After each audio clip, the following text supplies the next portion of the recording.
Are you bringing us Ariel?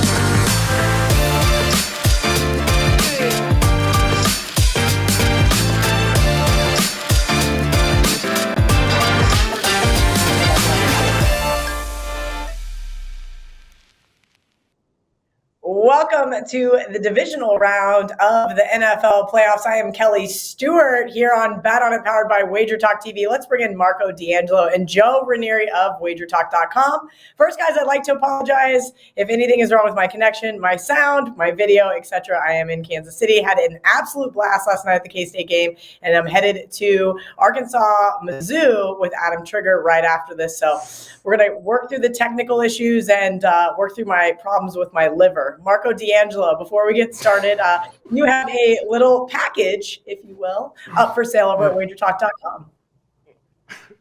Did you just say I have a little package? Okay. Well, easy, Joe. Easy. Wasn't that funny? It's a hell of a way to start the show. We got a big package for the viewers, all right? We're going to offer them 7 days, normally $99. You can get it for just $69 with coupon code MARCO69. It's the all-access package. That'll get you my NFL playoffs. And, guys, the last 2 weeks here on Bet On It, I don't know if you're taking notes or not, but we're 10-0 the last 2 weeks with the plays we've given out here on Bet On It. And our client plays the last 3+ seasons in the playoffs. We're now 28-13, went 4-1 last week, and got another big weekend lined up. So you get all my plays, all sports, $69. Use Marco69, and let's try to, Kelly, I just want to say, you are every guy's dream. They want to be you, just flying around the country, drinking, watching games, partying afterwards. I just, when I grow up, I want to be like you. Yeah, when I grow up, I don't want to be like me whatsoever. Today has been a fun one, but I made it to this random little office in downtown Kansas City so that I could be here just for you two, okay? Speaking of how freaking cold it is here, that's how cold my bets have been. So congrats to Marco for just crushing it and helping pick up the slack, if you will, here on the show. Speaking of slack, Marco and I are on a lot of the same sides this week. So one of the two things is going to happen. We're both going to be really happy, or Marco is going to get me fired. Joe, you and I also have a couple things in common. How was your division? How was your wild card weekend? Excuse me. Wild card weekend was good, Cal, and it's actually been it's been really good for the show actually since week 18. So we've done a really good job of getting some total bets in there, as well as, of course, the legendary first half bets heading in the right direction. And now we are down to 4. That's it. And we've only got a couple of more weeks here. But I think as we get to these divisional weekend games, I think now may be the time that an upset or two is about to take place. But we'll see. Yeah, we had some upset covers, if you will. Underdogs went 4-2 last week and 5-1 to the overs. So I think we're going to see maybe a little bit of regression here this weekend. So let's get it started. Saturday, first up, we've got Kansas City, Jacksonville. This one's interesting because the line has already come down in regards to the total. Open 53. We saw 52.5, now 52 on the Wager Talk odds screen. Kansas City, an 8.5-point favorite. Marco, I'm going to go to you first because I am not overthinking this. I tweeted out on Monday that I was going to put Kansas City in a teaser, and we'll get to the second team here in just a little bit. I do think Kansas City will win this game. Jacksonville had just an epic comeback. Actually, last 2 weeks, great comeback by that team. Really solid defense here. But I also lean towards the under. Do you think I'm too late to the party, though? No, Kelly.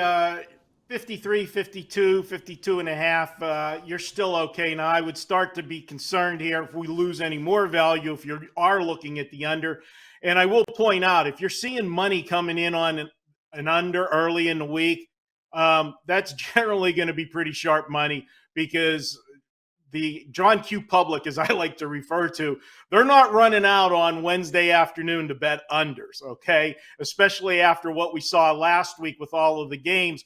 The majority of them, all but one, going over, and the one that didn't go over just missed not going over, and probably would have went over if somebody could kick an extra point or two last week on the Monday night game. But Kelly, you look at Jacksonville, and yeah, if you want to call it a lucky win last week, whatever you want to do, they got the job done. They came back. Hey, they were -5 in turnovers and overcame that. So you can look at this a couple different ways. This is a team that's playing with house money. This is a team that understands that they're never out of a game. Or does reality set in whenever they go to Kansas City this week? They played this team earlier in the year, and it was a 10-point game. Now, it's a little bit misleading because Kansas City was -3 in turnovers in that game. It could have been a lot worse. But we do know that Jacksonville's playing much better football the last 6 weeks of the season than they were playing at any point during the year. So you do have to factor that in. And Kansas City, although they've got the best record in the AFC, they have been a money burner at the windows, betting with laying the spread with them. But it's playoff time, and Andy Reid during the regular season, we saw a lot of the old Andy Reid. He took his foot off the gas, I think, a little bit too often. But given what he saw last week with this Jacksonville team, coming from 27-0 down, given the fact that they only beat them by 10 earlier this year, I don't think Andy Reid takes his foot off the gas this week. I like Kansas City. I've got them winning by 14. I'm calling it 31-17. And I guess if you do the quick math, that would take you under the total as well, Kelly. I think that's how I'm going to have to see this one. It's not that I don't trust Jacksonville here, Joe. I've seen a lot of grit from this team, but I think the bottom may have fallen out after that big comeback win. This is a Chiefs team that, like Marco said, hasn't done well against the spread historically this year, but I have a feeling we may see Kansas City's best game yet. Your thoughts? Yeah, no, Cal, I'm with you on the total. When this thing got up to as high as 53, there was only one way to look, and that's the under. You're coming out of a 5-1 super wild card weekend to the over. You also have a misleading score with what happened in that Jacksonville and Chargers game. I mean, yes, the Chargers put up 27 points early, but that was because of all the turnovers and the field position that they were given. All things being equal, in the third and fourth quarter, how did that offense work against that Jacksonville defense? It didn't work all that well. So I think the score was a little misleading as well. So when you put it all together, to me, overinflated total here. Also knowing what we know about Andy Reid and Patrick Mahomes. At home in the playoffs, by the way. It's only 25 games. But since 2018, when Kansas City has been favored by at least a touchdown in the playoffs, we are looking at, 16-8-1 since 2018, when they are at least a touchdown favorite, if not more. So what we know is they get the job done. They win these games, and Andy Reid coming off a bye. Everybody knows over the last, 24 years he's been coaching, it's been one of the more profitable bets, whether it had been with Philadelphia or Kansas City. But I just don't see it here. The first game was lined and closed at 51 and a half, and it didn't sniff 50 in that one. And again, it was a tale of two halves. Turnovers by Jacksonville and Trevor Lawrence early in that game set up Mahomes and company to get a big lead, but that second half was a different animal. And call me crazy, I think we see a trend happening here with Jacksonville.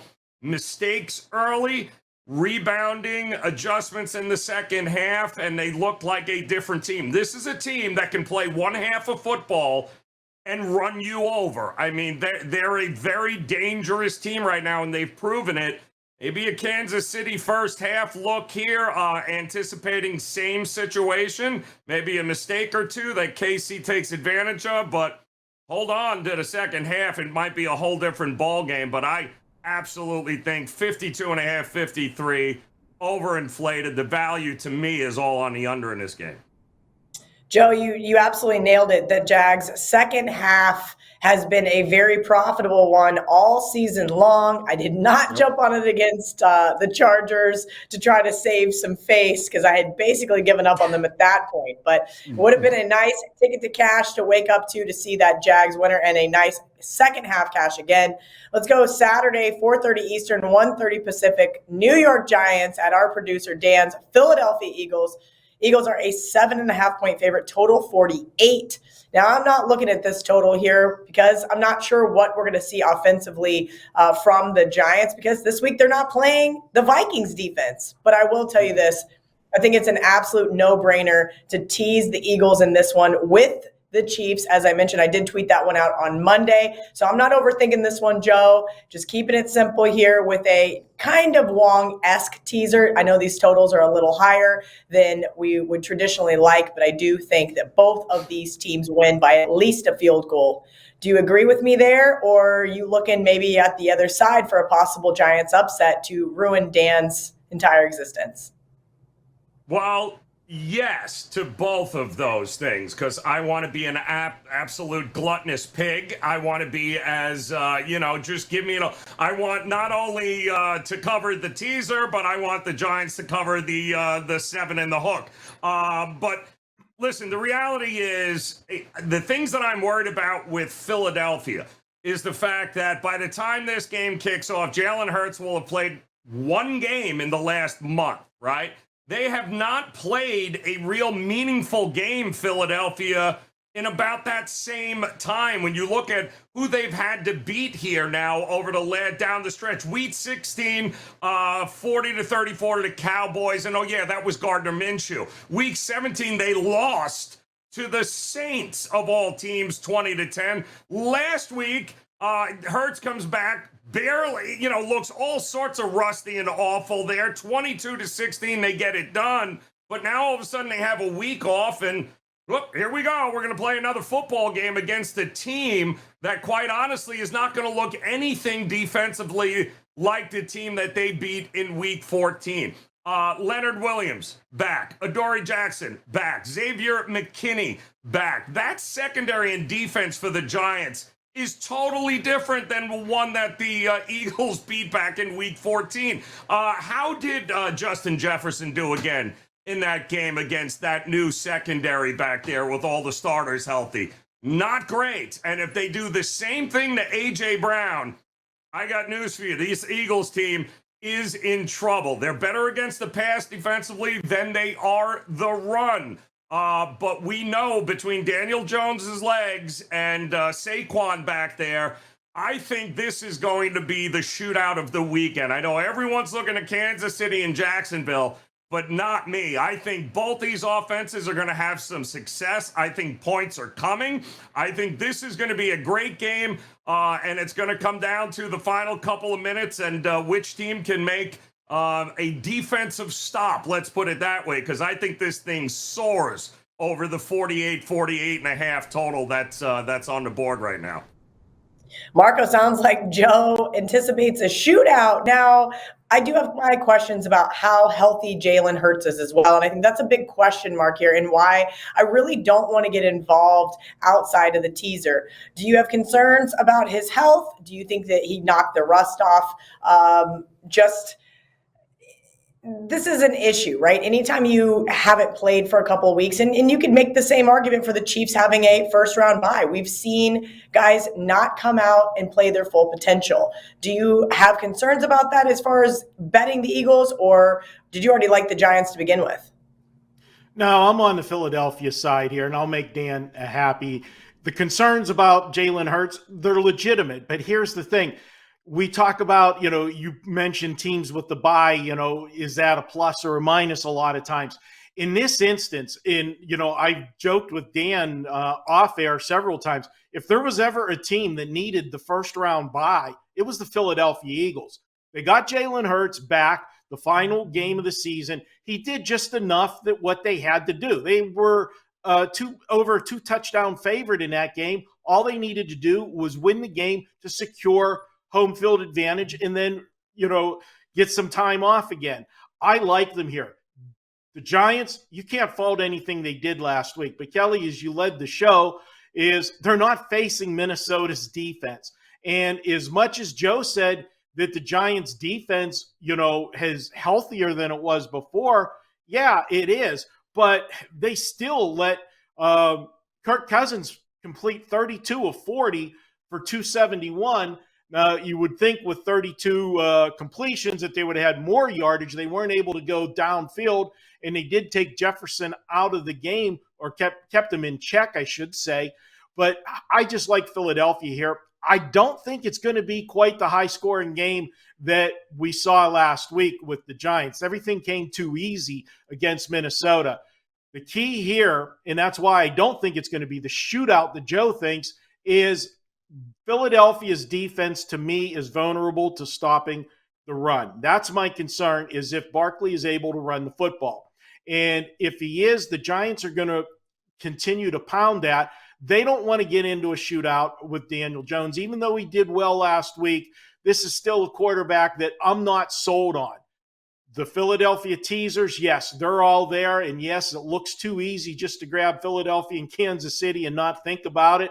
But how many people did that 3-team moneyline parlay last week that looked too easy, and all those cashed as well? Because I don't know anybody that didn't have the Cincinnati, Buffalo, San Francisco moneyline parlay last week. I think they were pre-printing them in the sports books to save time and just put the dollar amount on them when you walk to the window. But this is a spot where Philadelphia and teasers, I do like Philadelphia straight in the game. My projected score is 27-16. So we cover the spread and we go under the total. So I'm going to respectfully disagree on the shootout with Joe. All right, we're going to take our first commercial break, but when we come back, we will touch on those Sunday games. College football is over, the NFL is winding down, and as we turn our attention to the ice and hardwood until Sunday, January 22nd, we are slashing NBA, college basketball, and NHL season passes from $4.59 all the way down to $2.99 with no coupon needed. This special price locks in your favorite handicappers and the sport of your choice through the championship for pennies on the dollar versus buying daily packages. And since the price will remain $2.99 through midnight on January 22nd, the earlier you buy, the more days you get included at no additional cost. How much are you saving? College basketball comes to just $3.55 per day through March Madness, and the NBA and NHL discounts come out to just under $60 per month to lock in your favorite handicapper through the finals or Stanley Cup. Go to your favorite handicappers page at Wager Talk and or Sports Memo and lock in your sports through the championship for only $2.99 each. If you want to combine handicappers or multiple sports, email us and we can work out an even more significant discount for you. Welcome back to Bet On It. Let's talk some of those Sunday games, starting off with Cincinnati at Buffalo. Buffalo now a 5-point favorite. This one's ticked up from the opening number of 4.5, total 48. Marco, I'm going to go to you first. I know this is part of your best bet, but I'd like you to still give me a little bit of a breakdown here. Well, Kelly, the interesting part of this game is the sidebar, obviously. This is the game, Cincinnati and Buffalo. They played a couple weeks ago on Monday night, and the game was suspended and then subsequently canceled. And for Cincinnati, they got to play with a little bit of a chip on their shoulder, feeling that they got denied the opportunity to have this game in Cincinnati. And for Buffalo, well, they're looking at, they want to get back to the AFC Championship game and to the Super Bowl that they should have been in last year, according to them. And the team that went last year, that's who they're playing this week. So it's going to be an interesting game, to say the least. I'm going to be leaning to Buffalo, but I'll give you the detailed breakdown of why when we get to the best bet section. All right, Joe, as our resident Buffalo Bills super fan. Oh, wait, that's wrong. You get it. I know you love this team. You grew up hating and loving and hating and loving this team. They've been so much better since Josh Allen got under center. And as Marco alluded to, I was on the Bills last year in Kansas City. That was a brutal overtime loss. I vividly remembered. I'm actually sitting in the same office as Adam Trigger right now. I was at a bar with his girlfriend watching this game. It was absolutely terrible. Wanted to trash the place, but instead I just Ubered home in defeat. Do you think that the Bills are going to get back to the AFC Championship game again? So I think it's interesting, right? I mean, could the Bengals be this round's trendy dog, just like Tampa was in many aspects there against Dallas? And I think the answer is yes. But as we've seen this line, right, it was down as low as I think 4 at one point, but now we're starting to see it creep back up to the 5 mark, maybe even 5.5 in a couple of spots. And I agree with the line movement wholeheartedly.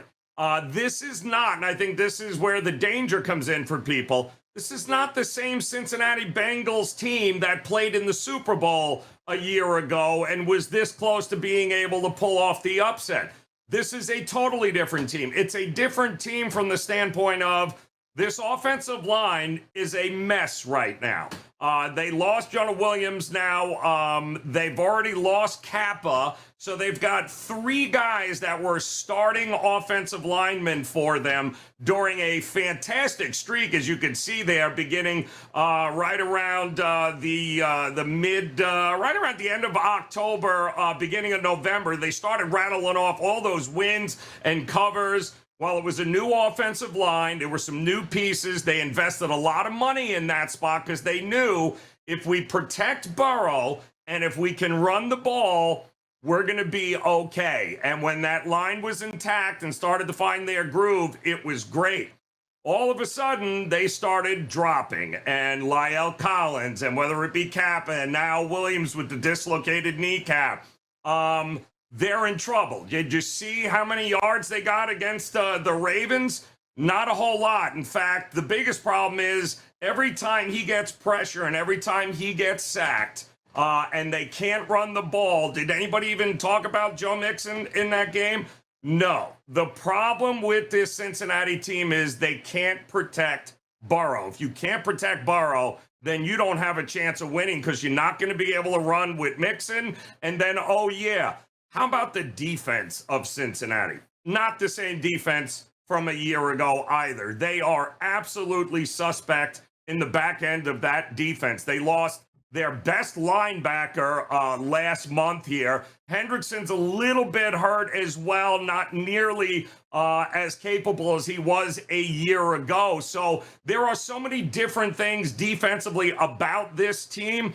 The one thing the Ravens could not take advantage of last week was that secondary with Huntley at quarterback. I can assure you that is not going to happen this week against Buffalo in Buffalo. I think it's been great, but if you can't run and you can't protect Burrow, which they can't, I think it's going to be a very long day in Orchard Park for the Cincinnati Bengals. This is not the Bengals from a year ago, no matter how much you think they are. Burrow going to have a rough time in Orchard Park. And yes, I agree with laying the 5.5 right now. I think Josh Allen and company, the whole turnover situation goes away. They win early. They win often in the trenches. And by the time the game is over, in all likelihood, a 10-digit win. I was saying by at least double digits, they're going to win this game. Joe, speaking of teams rattling off wins, Sunday night, 6:30 p.m. Eastern, 3:30 p.m. Pacific, we have the Dallas Cowboys, who opened a 4-point underdog at San Fran, now down to 3.5, total 46. I'm not sure I want to step in front of either one of these teams. I said on Twitter the other day when somebody asked me about the Seahawks, I said, I'm done betting against the Niners. I might be done betting against the Cowboys, too. They ruined my Bucs teaser. Micah Parsons basically made Tom Brady's life a living hell. I was surprised not to see more broken tablets on Sunday night.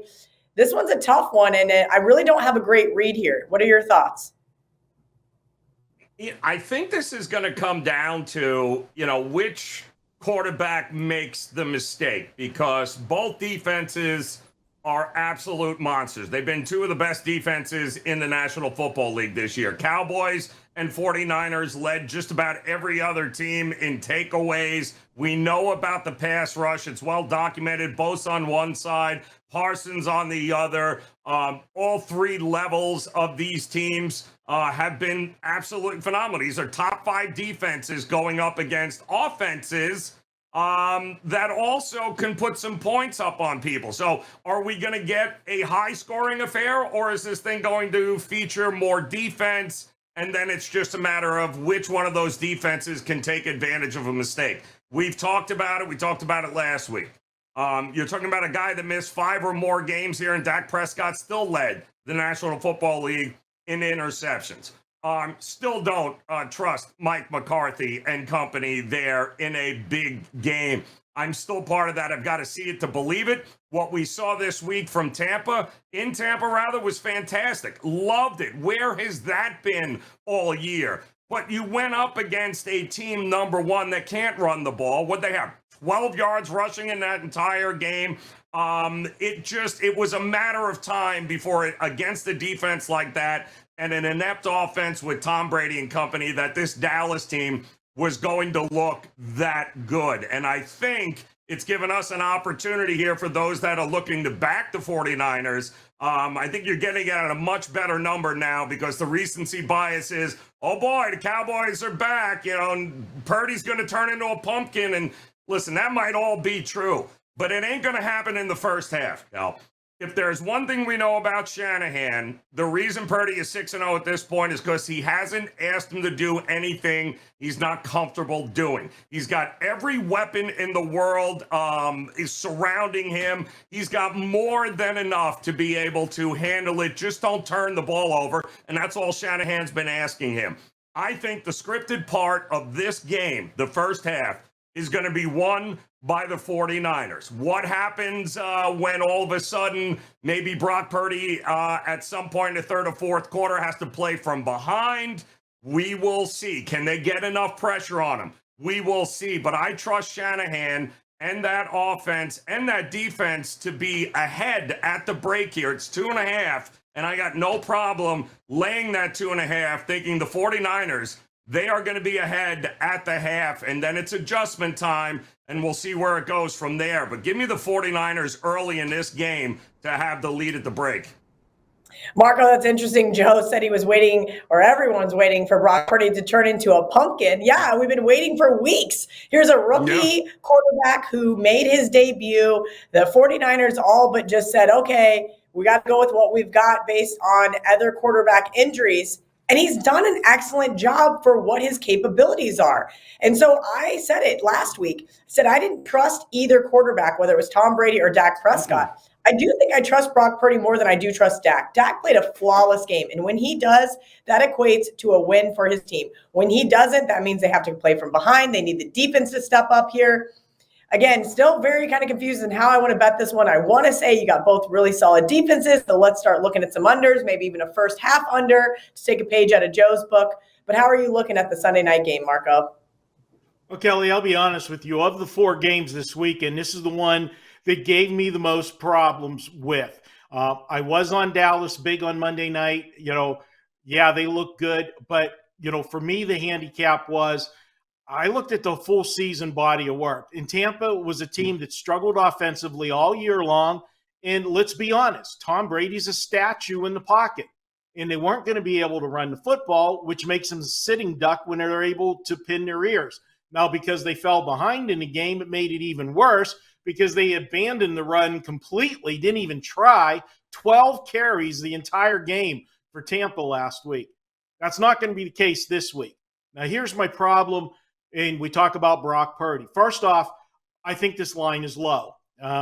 Going into Monday night, I always try to set the number before that game is played, just like they do the look-ahead lines, during the season here at some of the sports books in Vegas, is because you don't want to have a bias to what you just saw. I thought this line would be 5 or 5.5. And then you'd make a slight adjustment based on if it was a lopsided game or not on Monday night, which it was. But to take this down to 3.5 seems to be a little bit too much because there were a lot of people that were anti-Dallas on Monday because of their history in the playoffs, because Dak's propensity to turn the football over. And then, you got Mike McCarthy on the sidelines. There's a lot of reasons not to like Dallas. I can't disagree there. But San Francisco has done nothing wrong. Here's the problem with that. Brock Purdy has done what he's been asked to do. but he has only in one football game so far been asked to bring the team from behind. And that was the Raider game here in Vegas. And to be honest with you, I think this team just totally looked right past the Raiders in that game. If you recall, that game was played on New Year's Day. The Raiders that week sent David Carr home. That had to be like the Raiders gave up, and all San Francisco had to do was show up and they would win the game. That game was on New Year's Day, as I said. So that means you spent New Year's Eve in Las Vegas, okay? Yeah, I know you got curfews and everything else, but it's still Vegas, and these are still guys that, had something to play for home field if Philadelphia stubbed their toe, but let's be realistic, they were going to be the number 2 seed. I just think you throw that Raider game away. This will be the first time that Brock Purdy may have to make plays not playing with the lead, and that's where we're going to see how good Brock Purdy is. I lean to San Francisco, but I just can't get to the window yet with them, but I do like the under. I'm going to look at this one under the total. I think you're going to see Dallas try to establish the running game. And as Joe said, you've got 2 very good defenses in this one. And Tampa Bay, they haven't been good all year. Dallas is going to find things a lot tougher this week. Take the under. All right, some great analysis from Marco and Joe. We're going to take a quick commercial break. When we come back, it's time to see what Ariel and Andy have on deck for Divisional Weekend. Have you checked out all the new handicappers at Wager Talk? If not, here's your chance. You can take 50% off your first daily or 3-day all-access purchase at Wager Talk using coupon code TRYWT. Our new roster of experts is 30 deep, covering sports from all around the world, giving you tons of options to choose from. All you have to do to redeem this offer is go to wagertalk.com, choose a handicapper of your choice, and use coupon code TRYWT at checkout, saving 50% on your first purchase. Welcome back to Bet On It. Is now time for Prop Shop with Ariel Epstein and Andy Lang. All right, guys, let's see what you have dug up for this weekend. Been pretty hot, and I've been appreciative because I've been ice freaking cold. Andy Lang, I'm going to start off with you. 4 games this weekend. What has caught your eye? Well, the Brock Purdy over 1.5 passing touchdowns just keeps continuing to hit. He had went over it again.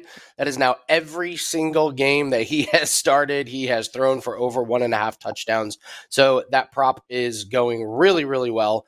I would also be focusing in on Patrick Mahomes in the passing game. I know that seems a little bit obvious, but Jacksonville much better against the rush than they are against the pass. So Travis Kelce had a nice game against the Jaguars last time, as did Patrick Mahomes. I don't really have too many other strong opinions besides the Giants and the Eagles in my best bet, but Brock Purdy and Patrick Mahomes are definitely going to be on my radar. I love that Ariel Epstein so kindly sent me some props the other night that I did not put any money on. And I believe she went a perfect 4-0, but that's beside the point. We got some making up to do, Ariel. What do you have your eye on this weekend? We all know it's because you didn't bet it that it went 4-0, Kel. That's how it works out. Thank you, Kelly. Thank you. There's one player on the 49ers that I would advise to either bet the under or just stay away from. That's the Niners tight end, George Kittle. I like his under, or just don't bet his over. He's up against this Dallas defense that's top 10 against tight ends this year. When Kittle's gone up against the top 10 defense against tight ends, he's gone under 50 receiving yards in 2 out of those 3 games. The other tight ends this year, 15 of 18, have gone under 50 receiving yards against Dallas. Just nobody is able to get their tight end to get open space against these amazing linebackers like a Micah Parsons or Landon Van Der Esch. They're so good up front, Dallas. So that's why you're gonna see them not really throw to the tight end. You're gonna see them really run the football a lot in San Francisco. Take the under, or just don't go near George Kittle over props. All right, Andy Lang, I need your best bet for this weekend. I'm taking a pretty hard stance that I think the Giants are the most overrated team that we have left right now. I don't think they're very good.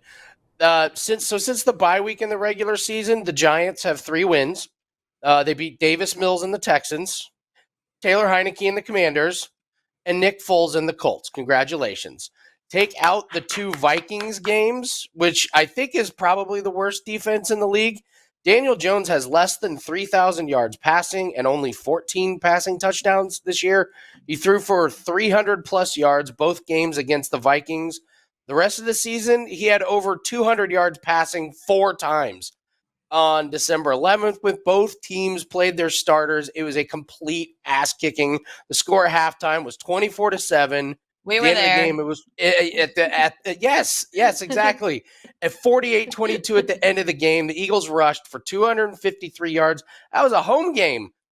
Eagles are the number one scoring. Yes, Eagles are the number one scoring team in the first half. They average 17.4 first half points. That the Giants average 9.3 first half points. I'm going to play the prop that the Eagles will win the first half and they will win the full game. And to be honest, I don't think this game is even close. Oh, our producer Dan's going to love to hear that one. Ariel, Epstein, I need your best bet for divisional weekend.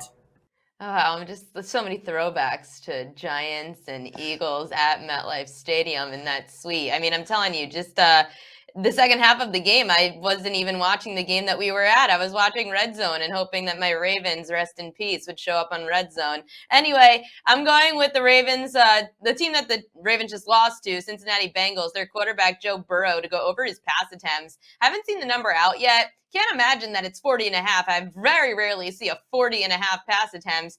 Joe Burrow's pass attempts is likely going to come out 35.5 or 36.5. Take that over. He's averaging just over 38 pass attempts a game when he's on the road. The Bills allow for the 4th most pass attempts per game this season to quarterbacks. Most quarterbacks, there's only been, I have to just make sure I have this right, 2 quarterbacks to go to Buffalo this year and not have 40 pass attempts at minimum. Ryan Tannehill, the first game Buffalo played at home, and Aaron Rodgers. Rodgers had 30. Otherwise, every other quarterback to go to Buffalo this year, the opponent has had at least 40 pass attempts. Joe Burrow's going to throw the football. It's likely going to look like a high-scoring game. That's what we were seeing it get on pace for a couple of weeks ago before Damar Hamlin went down. Look for Joe Burrow to throw over pass attempts. All right, that's Ariel Epstein at Ariel Epstein on Twitter, Andy Lang at Bump Sports. Thank you to both of you guys for an amazing season. We will see you next week. We're going to take our quick commercial break. When we come back, it's time for Best Bets.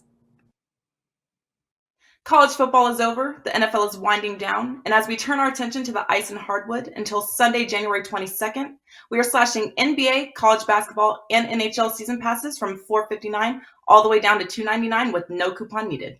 This special price locks in your favorite handicappers in the sport of your choice through the championship for pennies on the dollar versus buying daily packages. And since the price will remain $2.99 through midnight on January 22nd, the earlier you buy, the more days you get included at no additional cost. How much are you saving? College basketball comes to just $3.55 per day through March Madness, and the NBA and NHL discounts come out to just under $60 per month to lock in your favorite handicapper through the finals or Stanley Cup. Go to your favorite handicappers page at Wager Talk and or Sports Memo and lock in your sports through the championship for only $2.99 each. If you want to combine handicappers or multiple sports, email us and we can work out an even more significant discount for you. Welcome back. It's time for Best Bets, the divisional round. Now, there are only 4 games this weekend, and we know lines can be very tight in the NFL during the regular season. Well, they're even tighter in the postseason. But I'm going to go off of exactly what Marco said and alluded to. The public's not betting early in the week. This money that came in on the Kansas City Jacksonville under is sharp, and I'm going to join them. I'm going to take the under 52.5 here. A couple of notes. I know that I do have some concerns sometimes about this Kansas City defense, but they are off a bye week, and we know historically how well Andy Reid-led teams do coming off that bye. So I expect a bigger defensive performance from Kansas City, and I do not think Jacksonville could possibly be as bad as they were last week. I will, however, say this. What a coaching job by Doug Peterson, who also happens to know Andy Reid's style of play, if you will, because they coached together at the Philadelphia Eagles. His team did not give up for 1 second last weekend. And while I may have turned the TV off and I'm taking my Xbox and going home type scenario, they did not. And that is what I like to see against strong defense who don't give up a ton of points, especially in the second half. Give me the under 52.5 in Kansas City. Marco D'Angelo, you alluded that Buffalo was your best bet this week, and I like Buffalo as well. So that's why I went with a total instead of stealing your best bet. Kelly, there's only 4 games, so there's no stealing. Jump on board. There's plenty of room on the bandwagon. Let's bring it home. We can all shuffle off to Buffalo together. This one, guys, let's be honest. Both teams were lucky to win last week. Cincinnati should have been beaten by Baltimore, and Buffalo was in a life and death fight against the Dolphins. But I'm going to look at the Buffalo scenario and say, what did you expect? Okay, this is a team that had to feel they just had to show up and they were going to win. They had just beat Miami here a couple weeks ago, and now they're playing them with not the second string quarterback, but the third string quarterback. They were coming off a big win the week before, and let's talk about that win the week before. That was the first game that they played after, the horrific scene that we saw on the field with Damar Hamlin a couple weeks ago. Hamlin, I should say. They had an emotional game in which they won. It was, the opening kickoff run back, everything. You couldn't have scripted a better day for Buffalo and its fans to lock up the number 2 seed in the AFC. They were ripe for a letdown last week, and they did, and it almost cost them. Kelly, when I get a good team in the playoffs that has that scare game, and it almost seems every year you have one of those type of games, that's the team I want to play the next week, because you are 100% guaranteed you're getting their best effort the following week. They know that they're living on house money after almost losing a game that they had no business losing. And let's be honest, Joe in his breakdown pointed out all the flaws of the Cincinnati Bengal team. They're going up against a very good offense that is going to exploit that defense. And as far as Cincinnati goes as protecting Joe Burrow, they haven't been doing that. Buffalo will be able to get pressure on them. Now, the one thing that's sitting there is Josh Allen has been prone to be making some erratic throws at wrong times in games. This is a team that has turned the ball over more than I like to see, 9 times in the last 3 games. But they still, turning the football over 9 times in 3 weeks, have still scored 35, 35, and 34. And you gave away 9 possessions, and you're still scoring like that. I'm going to go ahead. I'm going to take Buffalo. I think they get the job done. This is the team, in their eyes, that took their spot last year. They should have been the team in the Super Bowl. They never got a chance in overtime to touch the football. They get there this year and back to the AFC. And boy, what a game that would be, the AFC Championship game for the rematch of the overtime game from last year. Trust me, that's the game the NFL wants. If you want to add conspiracy theory to your handicapping, we're going to see Buffalo get there. I like Buffalo. I'm laying the points.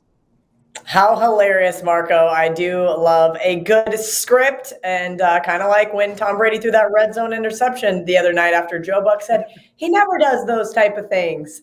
Oh, well, rest in peace to that teaser. Speaking of teasers, Joe, you're giving out a teaser as a best bet. Is that even allowed? Absolutely, it's allowed during this divisional round here, because I think it's important that we don't overthink this round. I think the trends and the numbers are pretty clear. Home teams over the last 10 years in the divisional round, 29-11. So that means we're going to get about maybe one upset around that time. But that's, I'm thinking an upset, unlike last year, I think, where it was home teams only went 1-3 in the divisional round. I think that was the outlier. I think, listen, home team, Kansas City. Do I think they're going to win straight up? Absolutely. Philadelphia, home team. Are they going to win straight up? Absolutely. They are better than the Giants. Do I want to lay 7 in the hook? Do I want to lay 8 in the hook here with Kansas City and Philadelphia? Not really. So I would be much more comfortable to bring both of those teams down to under a field goal, so I can get, let's say, Kansas City right now, 8 in some spots. So you can get them under a field goal at -2. Philadelphia at -1.5. I make the bet. I put it away. I watch the games. I watch both of those teams win, and I don't care, whether it's a blowout or it's a field goal. I'm covered, and that's how I'm going to approach this weekend. Give me Kansas City and Philadelphia in a teaser. If it ain't broke, don't fix it. There you go, Joe. I said it for you. We're going to take our last commercial break. When we come back, it's time for the recap. Have you checked out all the new handicappers at Wager Talk? If not, here's your chance. You can take 50% off your first daily or 3-day all-access purchase at Wager Talk using coupon code TRYWT. Our new roster of experts is 30 deep, covering sports from all around the world, giving you tons of options to choose from. All you have to do to redeem this offer is go to wagertalk.com, choose a handicapper of your choice, and use coupon code TRYWT at checkout, saving 50% on your first purchase. All right, here's the recap of the divisional round of picks for the show. So if you scrolled all the way to the end, at least do me a favor, drop us a comment, give us a like, hit that subscribe button on the Wager Talk YouTube channel. Jacksonville, Kansas City. I think we all kind of agree here on Kansas City. Marco said lay the 8.5. Joe and I both like the under 52.5, and also Kansas City in a teaser. New York Giants at Philadelphia. Marco's sucking up to our producer Dan and says lay the touchdown and the hook with the Eagles. Joe and I said don't overthink it. Just tease Philadelphia with Kansas City, because he thinks it's going to be an absolute utter shootout and might even come back on the other side with the Giants. Cincinnati at Buffalo. Buffalo -5 across the board. Dallas at San Francisco. Joe likes San Francisco in the first half, -2.5. Marco likes the under 46, and I want no part of that game. As I mentioned, best bets, Buffalo -5 for Marco. Teaser with Kansas City and Philadelphia for Joe, and give me the under in Kansas City, under 52.5. This one is going to tick down further. You guys, I'm really sad. There's only a couple of weeks left here on the show before we get to the Super Bowl. We got to pick some winners between now and then so I get out of this cold streak. Again, love you guys for hanging out with us each and every week. We appreciate you so much. From Marco, Joe, myself, Ariel, Andy, our producer Dan, Go Birds. Is that what I'm supposed to say? And our graphics producer, Will. Till next Wednesday, let's bet on it.